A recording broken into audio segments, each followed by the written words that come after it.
যদি কোনো দুর্নীতি করে আপনারা প্রকাশ করে দেন বাট সত্যি ঘটনা প্রকাশ করেন যে স্যার আপনি ওই জায়গায় টাকা খাইছেন বলে দেন, আমার তো কোনো আপত্তি নেই, বলে দেন যে স্যার আপনি এখানে এই অপকর্ম করছেন, বলে দেন আপনারা। এখন যেটা করি না ওইটা দেন না, বলে মিথ্যা সংবাদ। যেমন আপনারা এই যে ইন্ডিয়ান মিডিয়ারে কিন্তু খুব ভালো কাউন্টার করছেন, আপনারা সত্যি সংবাদ প্রকাশ করার জন্য আপনারা সবাই ধন্যবাদ পাওয়ার উপযুক্ত, যে আপনারা সত্যি সংবাদটা প্রকাশ করছেন।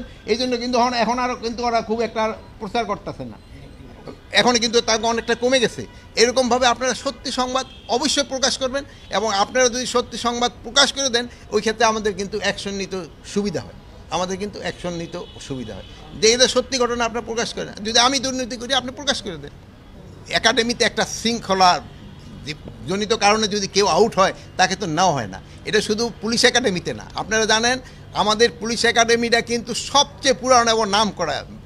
এই রাজশাহী যে পুলিশ একাডেমি, এটা কিন্তু সবচেয়ে পুরাতন এবং নাম করা একাডেমি, এই উপমহাদেশের ভিতরে সবচেয়ে নাম করা একাডেমি, এই উপমহাদেশের প্রথম। এটা আপনি এরা যেই করতেছে যদি আইন দেখুন যে এগোদে করছে কি বলে এই আইন মানে শৃঙ্খলাজনিত কারণে বের করছে, এটা একটা প্রমাণ হলো। দেখেন এখন তারা কিন্তু এই বিশৃঙ্খল কাজ করতেছে। এরা যদি শৃঙ্খল হইতো তো তারা তো প্রপারভাবে একটা অ্যাপ্লিকেশন করতে পারতো আইজি সাহেবের কাছে, স্যার আমার তো এইটা ঠিক হয় নাই। পুলিশ একাডেমি যদি ঠিকমতো কাজ না করে থাকে তো আইজি সাহেবের কাছে বলতে পারতো, কিন্তু তারা না হইয়া তারা কিন্তু আইজি সাহেবের কাছে না যেয়ে গেছে রাস্তায়।